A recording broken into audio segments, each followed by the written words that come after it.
আমি আপনার কলবে আঘাত করতেই আসছি। আমার কথায় আপনি আঘাত পাবেন আমি জানি, এই আঘাতটা আপনাকে আল্লাহর পথে নিয়ে আসবে ইনশাআল্লাহ। এই আঘাতটা ইনশাআল্লাহ আমাদের এই তরুণ ভাইদেরকে আল্লাহর পথে নিয়ে আসবে ইনশাআল্লাহ। সাহসী মানুষদের মতো বলেন ইনশাআল্লাহ। এই আওয়াজগুলা ইনশাআল্লাহ আমাদেরকে আল্লাহর পথে নিয়ে আসবে ইনশাআল্লাহ। প্রত্যেক ঘরে ঘরে একজন করে হাফেজ তৈরি করেন, প্রত্যেক ঘরে ঘরে একজন দিনদার মেয়েকে বিয়ে করেন, প্রত্যেক ঘরে ঘরে যে বাচ্চাগুলো হবে এই বাচ্চাগুলোকে ইসলামী শিক্ষায় শিক্ষিত করেন, প্রত্যেক ঘরে ঘরে অন্তত একটা করে আলেম তৈরি করেন। একটা আইয়ুবী দেন আমাদেরকে, একটা খালিদ বিন ওয়ালিদ দেন, একজন আপনি আমাকে ওমর ইবনুল খাত্তাব দেন, একজন মুসআব বিন উমাইর দেন, একজন খুবাইব দেন, একজন মুসআব বিন উমাইর দেন।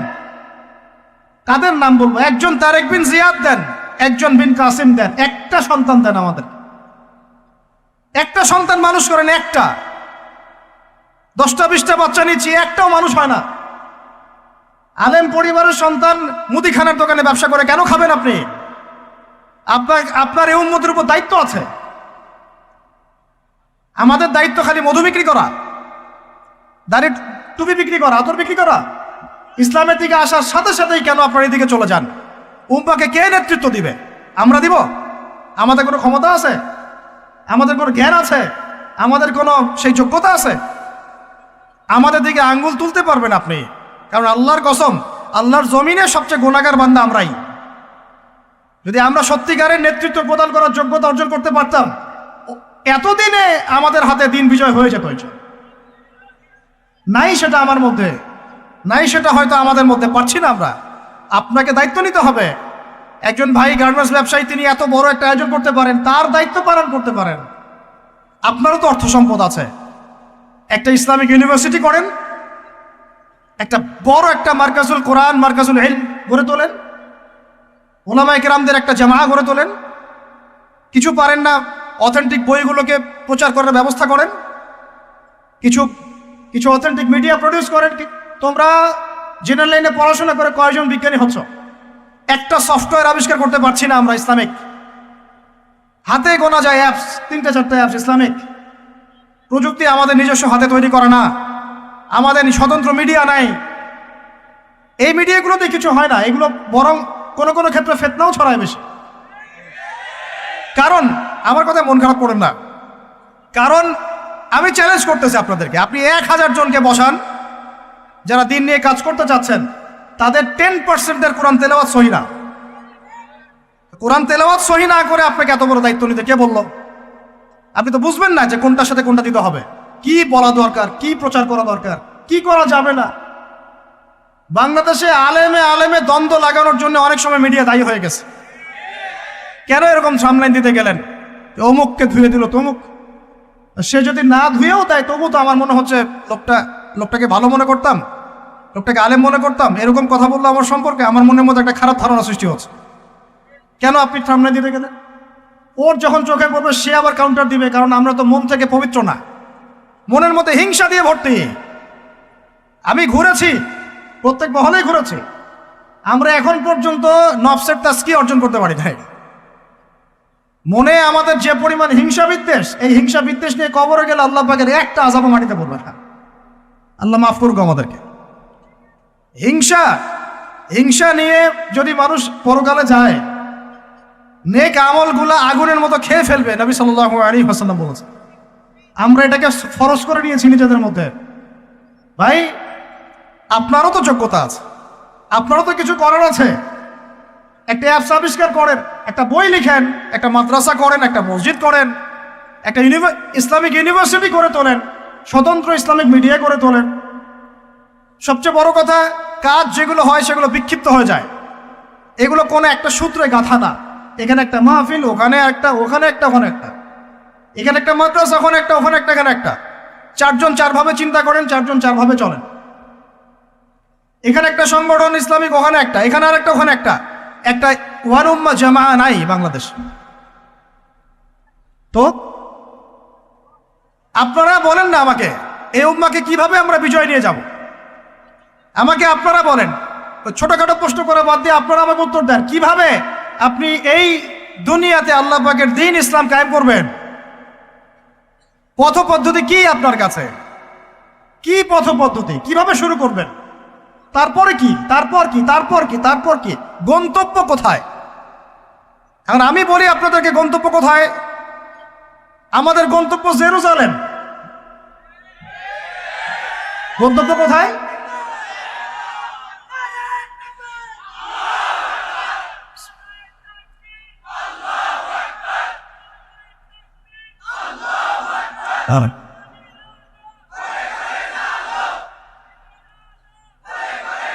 বাস বাস বাস, আল্লাহর কসম, আল্লাহর কসম করে বলতেছি, আল্লাহ রাব্বুল আলামিনের কোনো পরোয়া নাই যদি বাংলাদেশে দিন কায়েম না হয়, যদি পাকিস্তানে না হয়, মালয়েশিয়াতে না হয়, এইখানে না হয়, ওইখানে না হয়, আল্লাহর কোনো পরোয়া নেই, কিচ্ছু যায় আসে না।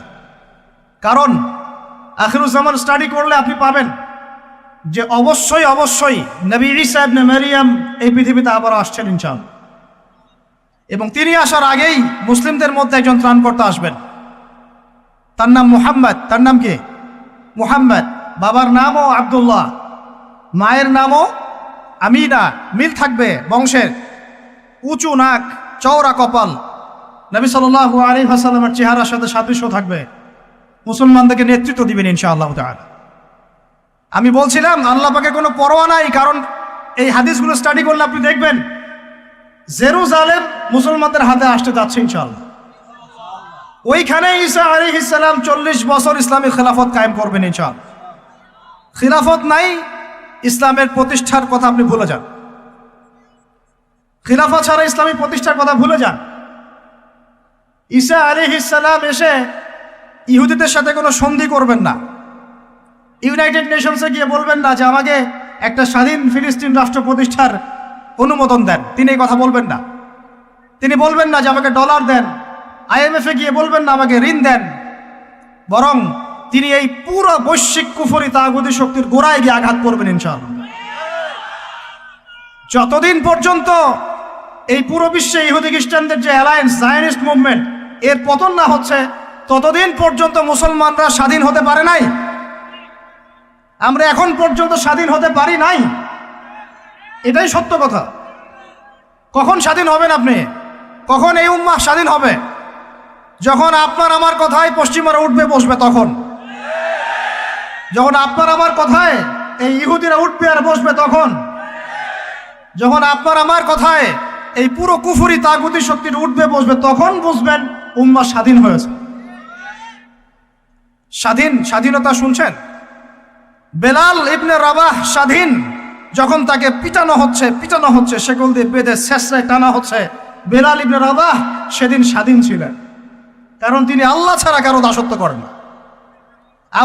আবু জাহেলের নির্মম নির্যাতন, উমাইয়া বিন খালাফের নির্মম নির্যাতন বেলাল ইবনে রাবাহকে পরাধীন করতে পারে নাই। বেলাল স্বাধীন আঘাতের মধ্যে। সুমাইয়া স্বাধীন। সুমাইয়ার নাম শুনেছেন? আমাদের বোনরা তার নামই জানে। ওরা জানে কি প্রোডাক্ট আসলো বাজারে, কোন পার্লারে গেলে কি পাওয়া যায়, কোথায় গেলে কি হয়, কোন মার্কেটে গেলে কি পাবো। মার্কেট ভর্তি মহিলা দিয়ে, ভর্তি মহিলা দিয়ে, গার্মেন্টসও তো ভর্তি মহিলা দিয়ে। পর্দা কতটুকু মেনটেন হয় সেটাও ভাবতে হবে। জব করতে দোষ নাই, জব করতে দোষ আছে, পর্দা কতটুকু ভাবতে হবে না? যদি আমাদের এই দেহটা যে অবশ, আমাদের উম্মার যে দেহটা যে অবশ, এটা তো বোঝা যায় চলমান বিশ্ব রাজনীতি দেখলেই। বিশ্বের যে কোনো জায়গায় মুসলিমরা আঘাত পাচ্ছে, মার খাচ্ছে, নির্যাতিত হচ্ছে, দোয়াও তো মুখ দিয়ে বেরো হয় না। তাদের স্মরণে একদিন কেউ রোজা রেখে একটু দোয়াও করে না, নামাজে একটু দোয়াও করে না, দুইটা কথাও বলে না, কোনো মানববন্ধনও নাই, কোনো প্রতিবাদও নাই, কিছুই নাই। মানে পুরো দেহটাই প্যারালাইজড, শেষ,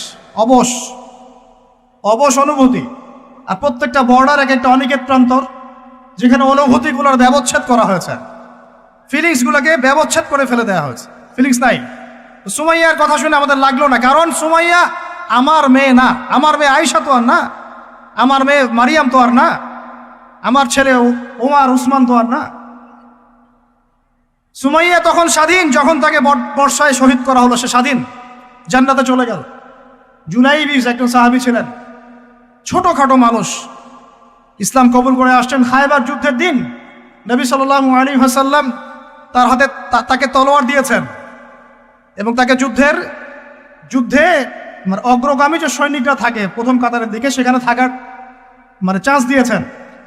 তাকে মানুষ বিয়ে করতে চাইতো না, কারণ তার চেহারা সুরত খুব একটা ভালো লাগে না, বংশ নিচু, মানুষের একটা থাকে না প্রেস্টিজ ইস্যু।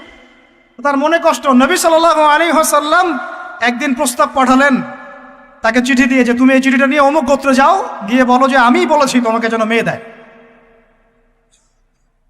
তখন তারপরেও মেয়ে দিতে চাচ্ছে না, কিন্তু সেই মেয়ে শুনেছে যে আল্লাহর নবী সুপারিশ করেছে, আমার যৌবনের উপর ধিক্কার যদি আমি এই সুপারিশ না রাখি।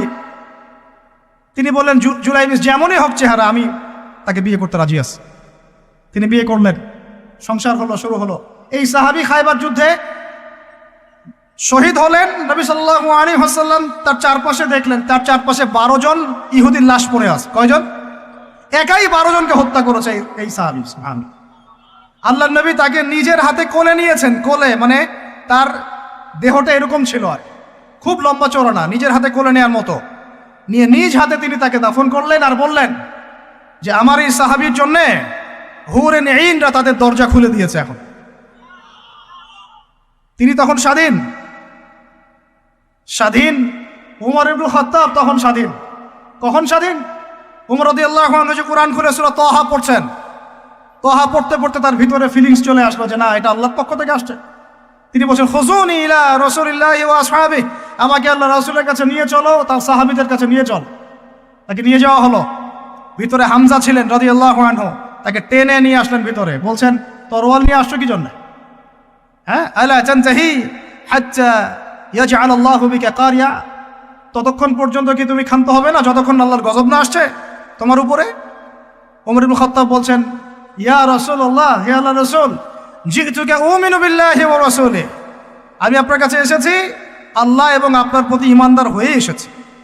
ওয়া বিমা জিতা বিহি মিন ইনদিল্লাহ, এবং আপনি আল্লাহর পক্ষ থেকে জানিয়ে এসেছেন এই কোরআনের প্রতি ঈমানদার হয়েই আমি আপনার কাছে এসেছি। আশহাদু আল্লা ইলাহা ইল্লাল্লাহ ওয়া আশহাদু আন্না মুহাম্মাদান আবদুহু ওয়া রাসূলুহু, কালিমা পড়লেন, মুসলিম হলেন, স্বাধীন হলেন। আগে পরাধীন ছিলেন। বুঝতে পারছেন না কথা? এরপরে তিনি সবার দরজায় গিয়ে নক করলেন। আবু জাহেলের বাসায় নক করে বলছেন হাল আলিমতা আন্নী কদ আসলামত, তুমি কি জানলা যে আমি ইসলাম কবুল করেছি? আবু জাহেল, তুমি কি জানলা, শুনলা যে আমি ইসলাম কবুল করেছি? আরেকজনের বাসায় যান, উমাইয়া বিন খালাফ, হাল আলিমতা আন্নী কদ আসলামত, তুমি কি জানলা আমি ইসলাম কবুল করেছি? ওয়াত্তাবা'তু মুহাম্মদ সাল্লাল্লাহু আলাইহি ওয়াসাল্লাম, আমি আল্লাহর রাসূলের ইত্তেবা করেছি। এরপর কুরাইশদের এই কাবার সামনে গিয়ে বলছেন ইয়া মা'শারাল কুরাইশ, হে কুরাইশ তোমরা শোনো, ই'লামু আন্নী কদ আসলামত, তোমরা জেনে রাখো যে আমি ইসলাম কবুল করেছি। ওয়া শাহিদতু আল্লা ইলাহা ইল্লাল্লাহ ওয়া আন্না মুহাম্মাদান আবদুহু ওয়া রাসূলুহু। এবার কুরাইশরা গিয়ে তার উপর আক্রমণ শুরু করলো। 40 জন 50 জন গিয়ে তাকে জাপটে ধরতেছে, তিনি একাই লড়তেছেন সবার সাথে। একজন এসে পরামর্শ দিচ্ছেন, ওই যে আপনারা যারা হিকমতের দোহাই দিয়ে কাপুরুষতাকে আড়াল করতে চান তারা শুনেন ওয়াজটা ভালো করে। যারা হিকমতের দোহাই পেরে কাপুরুষতাকে আড়াল করতে চান তারা শুনেন। উনি এসে বলেছেন যে আফালা কুনতা কাতান্ত, তুমি কি ইসলাম কবুলের এই বিষয়টাকে গোপন রাখতে পারতা না? কি দরকার ছিল এভাবে প্রকাশ্যে বলার? কি দরকার ছিল এভাবে কাফেরদের সাথে একটা দ্বন্দ্বে জড়ানোর? শোনেন তারপরে তিনি কি বলছেন। তিনি বলছেন যে ওয়াল্লাহি, আল্লাহর কসম করে বলছি, লা উফাররিকান্না বাইনাল হাক্কি ওয়াল বাতিল কামা ফাররাকাল্লাহু বাইনাল লাইলি ওয়ান নাহার, আল্লাহু আকবার। তিনি বলছেন আল্লাহর কসম করে বলছি, আমি রাত এবং দিন আল্লাহ পাক যেভাবে আলাদা করে দেন এই রকম করে আমি সত্য আর মিথ্যা আলাদা করে দেব ইনশাআল্লাহ। আল্লাহু আকবার। এরপরে তার নাম হয়েছে আল ফারুক। কি নাম হয়েছে? ওমর এখন স্বাধীন। বলেন আমাকে, উম্মাহ স্বাধীন? উম্মাহ স্বাধীন? কিছু করতে গেলেই বলবে স্যাংশন দিয়ে দিব, কিছু বললে বলবে যে একদম টাকার মান কমাই দিব। আরো কিছু যদি বলতে চায় আমাদের প্রশাসন গভর্নমেন্ট, তারা যদি আরো বড় পদক্ষেপ নিতে চায়, প্রশাসন গভর্নমেন্ট যদি বলতে চায়, বলতে পারে বা বলে ওই ইউনাইটেড নেশনসে গিয়ে যে আমরা আমাদের দেশ থেকে আমাদের সেনাবাহিনী পাঠাবো, গাজায় গিয়ে আমাদের পক্ষে, আমাদের মুসলিমদের পক্ষে যুদ্ধ করবে, এই কথা যদি বলতে পারে বা বলে, দেখবেন তাদের সমস্ত শক্তি দিয়ে বাংলাদেশকে আক্রমণ করে ফেলছে। আর আপনি আমাকে বলেন আমরা স্বাধীন? উম্মাহ স্বাধীন? ওই তাগুতি শক্তির বিশ্ব কুফরি শক্তির পরাজয় না হওয়া পর্যন্ত মুসলমানরা স্বাধীন না। আর ঈসা ইবনে মারিয়াম এই গাল গল্প করতে আসবেন না, তিনি মানুষকে খালি সুরসুরি মার্কা ওয়াজ করতে আসবেন না, তিনি আসবেন ওই গোড়ায় আঘাত করতে ইনশাআল্লাহ। আল মাহদি মানুষকে সুরসুরি মার্কা ওয়াজ করবেন না, খালি ফজিলত আর ফজিলত, এভাবে নয়। তিনি আসবেন দাওয়াতের মিশন নিয়ে, উম্মাকে ঐক্যবদ্ধ করবেন, কুফারদের সাথে মুসলমানদের একদম সশস্ত্র যুদ্ধ হবে, তারপরে এদের একটা একটা করে খুঁজে বের করে মারা হবে ইনশাআল্লাহ। আল্লাহর কসম করে বলতেছি, আমাদের একটা মুসলিম ভাইয়ের রক্ত বৃথা যাবে না, একজন শিশুর রক্ত বৃথা যাবে না ইনশাআল্লাহ। একজন বোনের ইজ্জতের মূল্য ওদেরকে দিতে হবে ইনশাআল্লাহ। এই যে বিগত 1.5 মাসে তোমরা 19,600 জনকে হত্যা করেছো, একটা একটা করে হিসাব আমরা নিব ইনশাআল্লাহ। 1914 সাল থেকে 2023 পর্যন্ত প্রায় 3.5 লক্ষ মানুষকে হত্যা করা হয়েছে, এর হিসেব ওরা দিবে ইনশাআল্লাহ। এর হিসেব আমরা নিব ইনশাআল্লাহ। আমরা ছাড়বো না ইনশাআল্লাহ। এই ফিলিস্তিন আমরা ছাড়বো না, এই জেরুজালেমও ছাড়বো না। আর মনে রাখেন, আমাদের এখানে কি হবে তারপরও আল্লাহ পাক করবেন না। আল্লাহ পাক জানেন কোন জায়গা থেকে দিন কায়েম করতে হবে। ঈসা ইবনে মারিয়াম 40 বছর ওই তাখত থেকে, ওই সিংহাসন থেকে পুরো বিশ্বটাকে শাসন করবে ইনশাআল্লাহ তাআলা। আপনারা আঞ্চলিক রাজনীতি নিয়ে পড়ে আছেন, থাকেন, আমি বিশ্ব রাজনীতি নিয়ে কথা বলছি। আঞ্চলিক পলিটিক্স নিয়ে আমার কোনো আগ্রহ নাই, কারণ আমি জানি এই পুরো সাবকন্টিনেন্ট শাসন করবে ঈসা আলাইহিস সালাম। যদি আমরা তার পক্ষের লোক হয়ে যাই, তাহলে আমরা ইজ্জত সম্মান পাবো ইনশাআল্লাহ। আর যদি আমরা তার বিপক্ষে চলে যাই, দেখবেন জিল্লতি আর জিল্লতি নেমে আসবে, আল্লাহ মাফ করে। এখন শোনেন, ইবনুল খাত্তাব স্বাধীন এইখানে, হামজা রাদিয়াল্লাহু আনহু স্বীকার করে আসছেন। যুবক ভাই আপনি শুনেন, এই যে ওমরের কথা বললাম, এরকম একটা ছেলে আমাকে দিতে পারবেন ঘর থেকে, প্রত্যেকটা ঘর থেকে পারবেন? সাহস আছে খালি বলবে যে আমি রাত দিন যেমন আল্লাহ আলাদা করে দেন, আমি সত্য মিথ্যা আলাদা করে দেবো ইনশাআল্লাহ। পারবে? তোমরা টিকটক চালাচ্ছ, পাবজি খেলতেছো, ফ্রি ফায়ার খেলতেছো, মেয়ে নিয়ে পড়ে আসো, তোমরা কিভাবে উম্মাকে নেতৃত্ব দিবা? নামাজ পড়তেছো না, সাপ্তাহিক সম তো রাখো না মনে হয়, আল্লাহ ভালো জানেন। দান সদকা কতটুকু করো আল্লাহ ভালো জানেন। কুরআন তেলাওয়াত করতে শিখতেছো না, কোনো আলেমের সহবতে যাও না। ইউটিউব, অনলাইন, ফেসবুক, ব্যাস, that's all. YouTube, online, Facebook হচ্ছে একটা ফিতনার জগৎ। আপনি বলতে পারেন যে আমার লেকচারও তো যায়, অনেক বড় বড় আলেমদের লেকচারও যায়, সব মেনে নিয়েই বলছে এটা ফিতনার জগৎ। সব মেনে নিলাম, আপনার কথা মেনে নিয়েই বলতেছে ফিতনার জগৎ। কারণ এর কন্ট্রোলও কুফর শক্তির হাতে, এর কন্ট্রোলও তাগুতি শক্তির হাতে। আপনি এটা নিয়ন্ত্রণ করেন না, এই প্রযুক্তি আপনি তৈরি করেন নাই। আমরা আলাদা করে কোনো মুসলিম কমিউনিটি, সোসাইটিও বিল্ড আপ করতে পারিনি অনলাইনে, পেরেছি? আমাদের কোনো স্বতন্ত্র সামাজিক যোগাযোগ মাধ্যম আছে বলেন? ওমর ইবনুল খাত্তাবের মতো একজন স্বাধীন মানুষ দেন। হামজা রাদিয়াল্লাহু আনহু স্বাধীন কখন? আবু জাহেল আল্লাহর নবীকে একটা আঘাত করেছে, বলেন নাউজুবিল্লাহ, সাল্লাল্লাহু আলাইহি ওয়াসাল্লাম। আপনারা তো জানেন তার পিঠের মধ্যে উটের নাড়ি ভুড়ি দেওয়া হয়েছে, চাপানো হয়েছে। তো এই দৃশ্য একজন দাসী দেখেছে, হামজা রাদিয়াল্লাহু আনহু স্বীকার করে আসছেন, তাকে বলছে তোমার ভাতিজাকে এরকম আঘাত করেছে আবু জাহেল। আবু জাহেলের নাম কিন্তু আবু জাহেল না, আবু জাহেলের নাম আবুল হাকাম। সেও কিন্তু আল্লাহকে বিশ্বাস করতো। আপনারা মনে করবেন না যে সে একদম ইহুদি ছিল বা খ্রিস্টান ছিল, এমন না। সে আল্লাহকে বিশ্বাস করতো, কিন্তু আল্লাহ পাকের বিধান মানত না। এখন হামজা রাদিয়াল্লাহু আনহু বলছেন ওয়া ফাআলা যালিক, সে কি সত্যিই কাজ করেছে? হ্যাঁ, সত্যিই কাজ করেছে। আচ্ছা চলো দেখাও আবু জাহেল কোথায় আছে। তিনি ঘোড়া ছুটাই গেলেন কাবা ঘরের সামনে, গিয়ে বললেন যে তুমি আমার ভাতিজাকে গালি দিয়েছ, তুমি আমার ভাতিজাকে আঘাত করেছ, জেনে রাখো আমি আজকে থেকে আমার ভাতিজার দিনের উপর আছি। এই কথা বলার সাথে সাথে তার উপর আক্রমণের চেষ্টা করা হচ্ছিল। তিনি নিজে একটা ঘুষি দিয়ে আবু জাহেলের একটা দাঁত ফেলে দিলেন। আর দাঁত যে পড়ে গেছে কিনা সিরাতের কিতাবে এটা স্পষ্ট নাই, কিন্তু আঘাত একটা ঘুষি দিয়েছেন এটা স্পষ্ট। ঘুষি দিয়ে বলছেন রুদ্দাহা ইন ইসতাতা, রুদ্দাহা ইন ইসতাতা, যদি সাধ্য থাকে এই ঘুষিটা আমাকে ফেরত দিয়ে দেখাও, সাধ্য থাকলে আমাকে আরেকটা আঘাত করে দেখা। আকুলু মা ইয়াকুল, আমি তাই বলি যে আমার ভাতিজা বলে। শাহিদতু আল্লা ইলাহা ইল্লাল্লাহ ওয়া আন্না মুহাম্মাদান আবদুহু ওয়া রাসূলুহু, আমি সাক্ষ্য দিচ্ছি বা দিলাম আল্লাহ ছাড়া কোনো ইলাহ নাই, মুহাম্মদ আমার ভাতিজা আল্লাহর রসুল, তোর সাধ্য থাকলে আমাকে ঠেকা। এইরকম জেনারেশন দিতে পারবেন? আপনার ছেলেটা কি এরকম? আপনার ভাইরা কি এরকম? এই আমাদের মায়েরা তাদের সন্তান কি এরকম, যে মেয়েদেরকে ঘরে নিয়ে আসছেন? এই মেয়েগুলাও কি সুমাইয়ার মতো? উম্মে আমারা একজন নারী সাহাবী, উম্মে আমারা, উহুদের যুদ্ধে চতুর্দিক থেকে আল্লাহ নবীকে আক্রমণ করা হচ্ছে, তিনি একাই তীর ছুটছেন। মহিলা সাহাবী, নারী সাহাবী। আমাদের নারী মেহেদি দেয় বসে বসে, তাও বয়ফ্রেন্ডের জন্যে। আমাদের নারীরা ঘরে বসে বসে মেহেদি দেয়, পার্লারে যায় বয়ফ্রেন্ডের জন্যে। আর উম্মে আমারা রাদিয়াল্লাহু আনহা, তাদের মতো সাহাবীরা জীবন দেন রাসূলের জন্যে। স্বাধীনতা এই যে, তারা স্বাধীন, আল্লাহর দাসত্বের অধীনে তারা কাউকে পরোয়া করতেন না। তখন উম্মাহ ছিল স্বাধীন। আর কি, আর কার কয়জনের কথা বলবো আপনাদেরকে? মুসআব বিন উমাইর, বিখ্যাত সাহাবী, তরুণ সাহাবী, দায়ী মানুষ, এত দামি পারফিউম ইউজ করতেন, এটা এখনকার লাখ টাকা কোটি টাকার দাম হবে। বিত্তশালী পরিবারের, এই যে বিত্তশালী পরিবারের সন্তানরা শোনেন, আপনারা তো বাইক দাবড়ায় বেড়ান, গাড়ি ড্রাইভ করে বেড়ান, মাঝখানে অ্যাক্সিডেন্ট করে দেন, কেসও খান না, বাপের টাকা আছে পার পেয়ে যান, ইয়াবা খান, তারপরে গিয়ে মেয়ে নিয়ে ফুর্তি করেন, জেনা নিত্য নৈমিত্তিক ব্যাপার। একটা মেয়েকে পিছনে ওঠান, 7 দিন ঘোরেন, আবার চেঞ্জ করেন, 7 দিন পর আরেকটা নেন। মুসআব বিন উমাইরও ধনীর সন্তান ছিলেন, ধনীর দুলাল।